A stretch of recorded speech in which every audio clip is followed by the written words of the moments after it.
ఇప్పుడు రాష్ట్ర ప్రజలను కంటి మీద కునుకు లేకుండా చేస్తున్నటువంటి అంశం ఆంధ్రప్రదేశ్లో ప్రవేశపెట్టబోతున్నటువంటి ల్యాండ్ టైటిలింగ్ యాక్ట్. గత కొద్ది రోజులుగా తీవ్ర భయాందోళనకు గురి చేస్తున్నటువంటి ఈ యాక్ట్ గురించి ప్రజలందరూ కూడా అప్రమత్తం కావాల్సిన అవసరం ఉంది. ఒక రకంగా చెప్పాలి అంటే మరొక్కసారి జగన్మోహన్ రెడ్డి గెలిస్తే బహుశా తన తొలి సంతకం ఈ ల్యాండ్ టైటిలింగ్ యాక్ట్ని పూర్తి స్థాయిలో ఇంప్లిమెంట్ చేయటం పైనే అయి ఉంటుందనేది అందరి వాదన. కాదు అని కూడా కొట్టిపడేయలేం. ఎందుకనంటే ఇది ఒక ప్రీ ప్లానుడ్గా జరుగుతున్నటువంటి కుట్ర. ల్యాండ్ టైటిలింగ్ యాక్ట్ తీసుకురావటానికంటే ముందే జగన్మోహన్ రెడ్డి రీసర్వేల పేరుతో రికార్డులు మొత్తాన్ని కూడా మార్చేసి ఇప్పటికే సర్వేల పేరుతో ఉన్న స్థలాన్ని కుదించేసి తన బొమ్మ ఉన్నటువంటి సర్వేరాలను వేసుకోవడమే కాకుండా పాసు పుస్తకాల మీద కూడా తన ఫోటోనే ముద్ర వేసుకుని ఈ రోజు ప్రజలకు ఇవ్వడం జరిగింది. అంటే ల్యాండ్ టైటిలింగ్ యాక్ట్ ఇంప్లిమెంట్ చేయడానికి ముందు జరగాల్సిన తతంగం మొత్తాన్ని కూడా చాప కింద నీరులాగా జగన్మోహన్ రెడ్డి చేశాడు. అసలు రాష్ట్రంలో ఎవరూ కోరకపోయినా భూ సర్వే జగన్మోహన్ రెడ్డి ఎందుకు చేశాడు అంటే తన మనసులో ఈ ల్యాండ్ టైటిలింగ్ యాక్ట్ మనసులో ఉంది కాబట్టి దానికి ముందే తన పనులు మొత్తాన్ని కూడా పూర్తి చేశాడు. ఇప్పుడు ఆల్రెడీ 2023లో హడావిడిగా దీన్ని అమల్లోకి తెచ్చే ప్రయత్నం చేశారు. అయితే పూర్తి స్థాయిలో ఎందుకు అమలు చేయలేదు ఇంకా అంటే ఇక్కడ ఒక పక్క ఎన్నికలు ఉన్న నేపథ్యంలో ఇది ప్రజల్లో భయాందోళన కలిగిస్తే మొదటికే మోసం వస్తుందనే ఉద్దేశంతో అమలు చేయలేదు. కానీ జగన్మోహన్ రెడ్డి 2024లో గెలిచిన మరుక్షణం మొట్టమొదటిగా అమలు చేయబోయేది ల్యాండ్ టైటిలింగ్ యాక్టే. సింపుల్గా చెప్తాను, అర్థం కాని వాళ్ళకు కూడా అర్థమయ్యే విధంగా చెప్పే ప్రయత్నం చేద్దాం.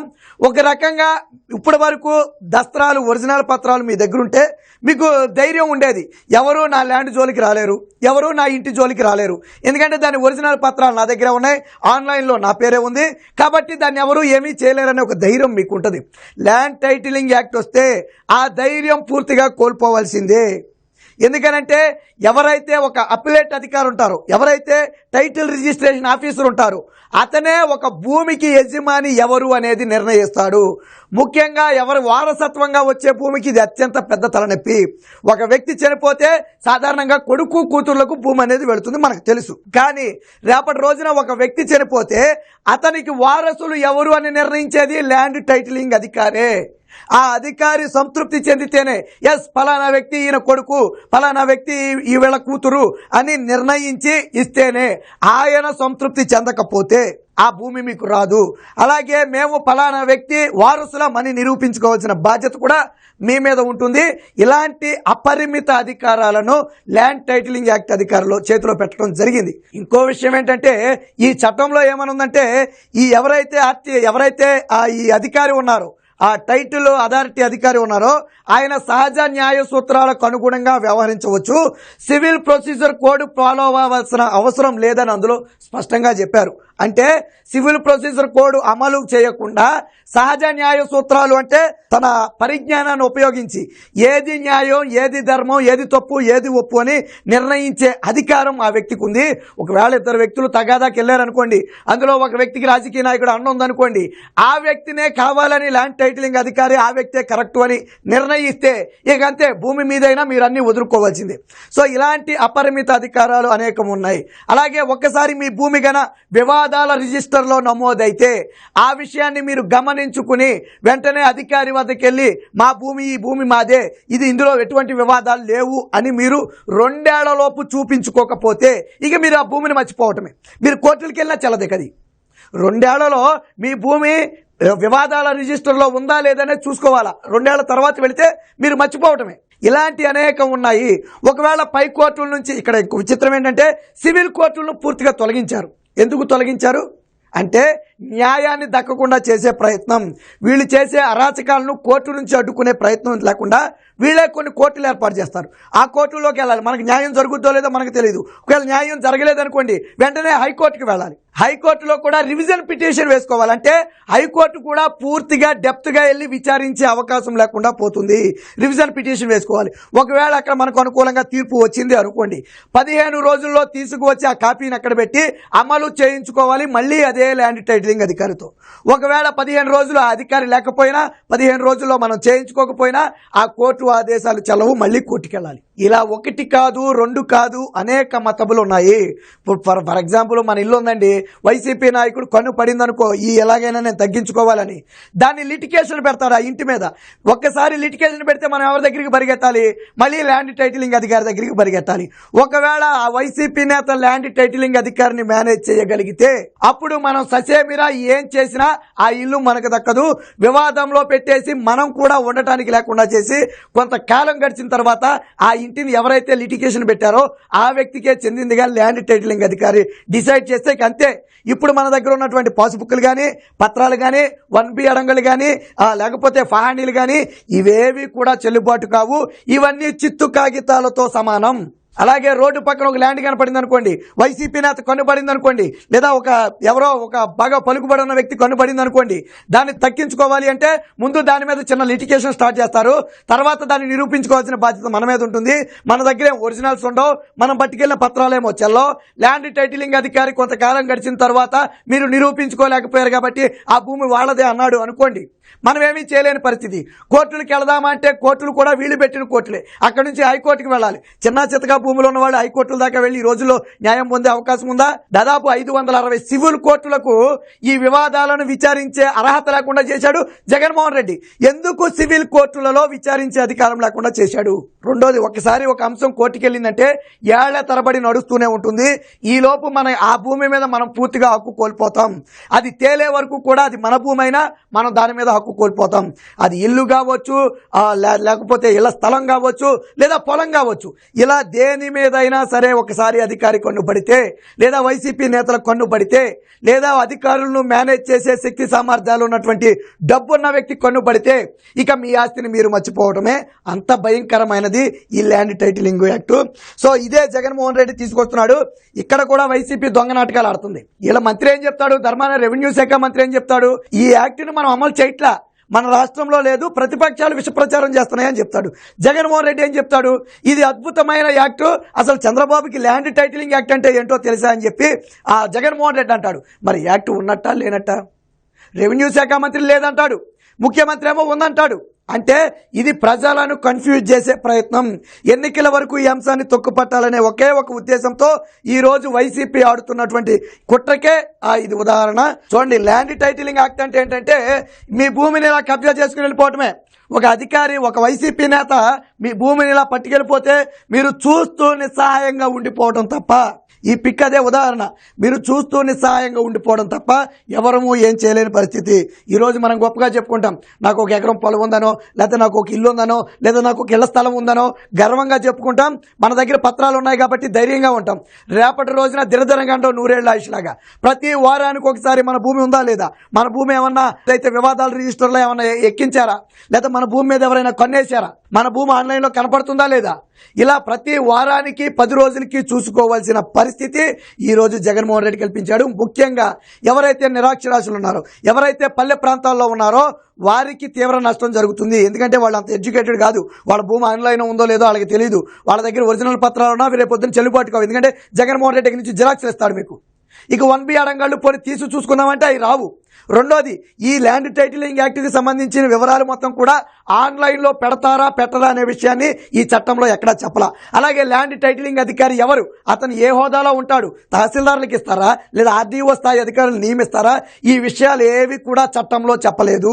అంటే ల్యాండ్ టైటిలింగ్ అధికారి అనే వ్యక్తిని జగన్మోహన్ రెడ్డి తనకు కావాల్సిన వారిని నియమించవచ్చు.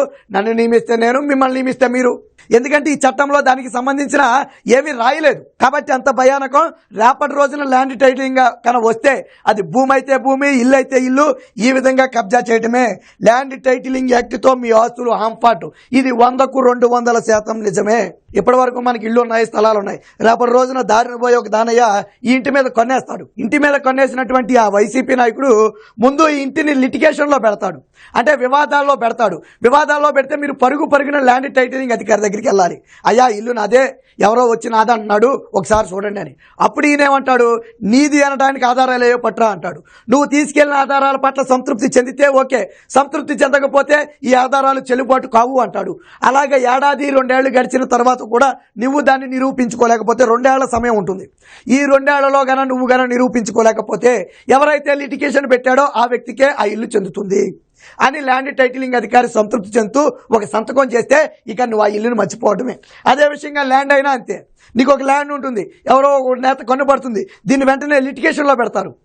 నువ్వు నాది అని నిరూపించుకోవాలా. నువ్వు కోర్టుకి వెళ్తావో, సుప్రీంకోర్టుకి వెళ్తావో, హైకోర్టుకి వెళ్తావో, నాది అని నువ్వు ఆధారాలతో నిరూపించుకోవాలా. నిరూపించుకోని పక్షంలో లిటిగేషన్లో ఎక్కించిన రోజు నుంచి 2 ఏళ్ల సమయం తరువాత ఇక నువ్వు ఆ భూమిని మర్చిపోవటమే. ఎవరైతే దీని మీద పుల్ల పెట్టారో ఆ వ్యక్తికి ఆ భూమి చెందుతుంది. అంటే జగన్మోహన్ రెడ్డి అధికారంలో నుంచి 2024లో గెలిస్తే 29 వరకు కూడా 2 ఏళ్ళంటే అది 5 ఏళ్ల కాలం.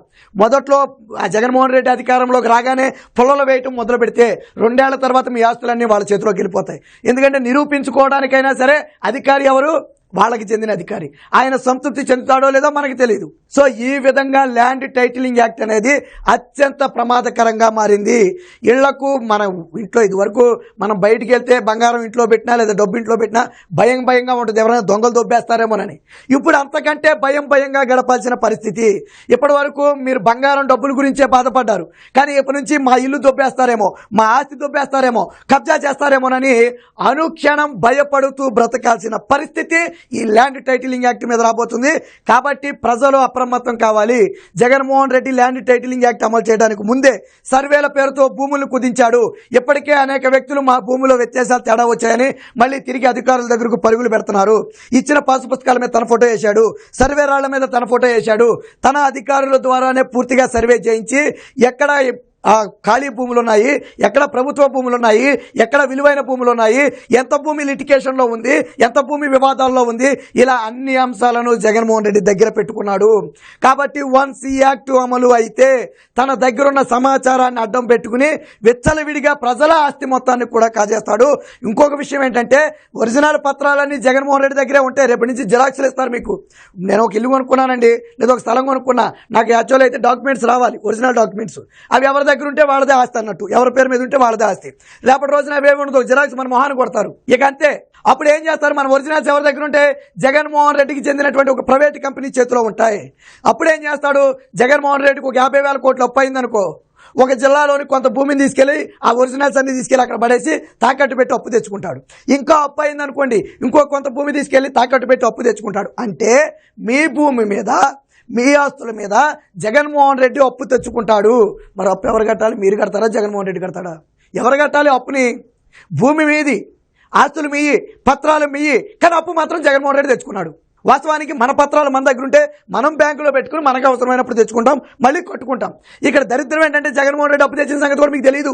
జగన్మోహన్ రెడ్డి మీ పత్రాలను పెట్టి ఒక 1000 కోట్లో 1,00,000 కోట్లో తెచ్చాడన్న విషయం మీకు కూడా తెలియదు. రేపు నోటీసులు వస్తే అప్పుడు మీకు వస్తాయి.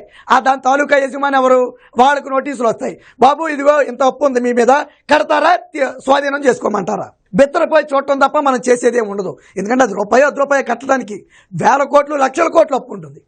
ఇలాంటి అనేక ప్రమాదాలు ఈ ల్యాండ్ టైటిలింగ్ యాక్ట్లో ఉన్నాయి. కాబట్టి ప్రజలు అప్రమత్తంగా ఉండాలి. ల్యాండ్ టైటిలింగ్ యాక్ట్ తీసుకురావడం అంటే మీ భూమిని అధికారులు, వైసీపీ నేతలు కబ్జా చేయటమే. అత్యంత భయంకరమైనటువంటి ఈ ల్యాండ్ టైటిలింగ్ యాక్ట్ అమలుకు జగన్మోహన్ రెడ్డి సన్నాహాలు మొదలుపెట్టాడు. ఎన్నికల ముందు డ్యామేజ్ జరగకూడదని తొక్కిపట్టే ప్రయత్నం చేస్తున్నాడు. జగన్మోహన్ రెడ్డి నోటితోనే ఇది అద్భుతమైన యాక్ట్ అన్నాడు. అంటే ఎంత భయంకరమైన యాక్టో మీరే అర్థం చేసుకోండి. జగన్మోహన్ రెడ్డికి తాకట్టు పెట్టడానికి ఏమీ లేవు, మీ భూములు తప్ప.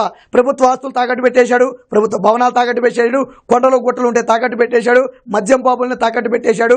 కాబట్టి ఇంకా తాకట్టు పెట్టడానికి ఏమీ లేదు. మీ ఆస్తులు మిగిలాయి, మన ఆస్తులు మాత్రమే మిగిలాయి. కాబట్టి వాటిని కూడా తాకట్టు పెట్టడానికే ఒరిజినల్ పత్రాలని తన దగ్గర పెట్టుకునే ప్రయత్నం చేస్తున్నాడు. కాబట్టి ల్యాండ్ టైటిలింగ్ యాక్ట్ అనేది అత్యంత తీవ్రమైనటువంటి యాక్టు. దీన్ని గన మనం ఆదిలోనే అడ్డుకోకపోతే, ఏదో సినిమాల్లో చూసేవాళ్ళం, ఏదో రౌడీలు కబ్జాలు చేయడం మన సినిమాల్లో చూసాం, లేదా అధికారులను బెదిరించి లాక్కోవడం చూసాం. అది సినిమాల్లోనే. ఇప్పుడు రియల్గా జరగబోయేది రేపు 100కు 200% అదే. సినిమాల్లో ఏదైతే మీరు చూశారో అదే రేపు ఆంధ్రప్రదేశ్లో జరగబోతుంది. జగన్మోహన్ రెడ్డి గెలిచిన మరుక్షణం నుంచి మన కళ్ళ ముందే మన ఆస్తులు మనకి తెలియకుండా వేరొకరు వశమైపోతాయి. మీరు లబోదిబో అన్నా ఉండదు, గోల పెట్టినా ఉండదు, ఏం చేసినా ఇక మీ ఆస్తులు మీవి కావు. సినిమాని తలపించే స్థాయిలో జగన్మోహన్ రెడ్డి రేపొద్దున కబ్జా చేయడానికి పక్కా ప్లాన్ సిద్ధం చేశాడు. కాబట్టి ప్రజలందరూ కూడా అప్రమత్తంగా ఉండి జగన్మోహన్ రెడ్డిని గద్దె దించడమే దీనికి నివారణ. చంద్రబాబు గారు గెలిచిన మరుక్షణం తన 2వ సంతకాన్ని ఈ భూ యాజమాన్య హక్కు ఏదైతే ఉందో దాని రద్దు మీదే పెడతాను, ఈ ల్యాండ్ టైటిలింగ్ యాక్ట్ రద్దు మీదే పెడతానని చెప్పి స్పష్టంగా చెప్పిన నేపథ్యంలో ఖచ్చితంగా మన భూముల కోసం, మన ఆస్తుల కోసం, మన పిల్లల భవిష్యత్తు కోసమైనా సరే మన కష్టార్జితంతో సంపాదించుకున్న సొమ్ము, మన తరతరాల నుంచి పిత్రార్జితంగా వస్తున్నటువంటి సొమ్ము, వారసత్వంగా వస్తున్నటువంటి ఆస్తి, దీన్ని కాపాడుకోవాలి అంటే జగన్మోహన్ రెడ్డిని 100కు 200% గద్దె దించాలి. ఏ మాత్రం నిర్లక్ష్యం చేసినా, వాళ్ళు ఇచ్చే 1000కో 2000కో ఆశపడినా, వాళ్ళు ఇచ్చే మద్యం సీసాకు ఆశపడినా రేపటి రోజున మీ ఆస్తులు మీకు కాకుండా పోతాయి. ఇందులో వైసీపీ కార్యకర్తలు కూడా బాధితులే. ఎవరికి ఇందులో చట్టం ఇది కాదు, మిమ్మల్ని కూడా ఇందులో నిండా ముంచేస్తారు. కాబట్టి ప్రజలందరూ కూడా గమనించాలి. ఈ ల్యాండ్ టైటిలింగ్ యాక్ట్ని అడ్డుకోవాలి అంటే తెలుగుదేశం పార్టీని గెలిపించాలి.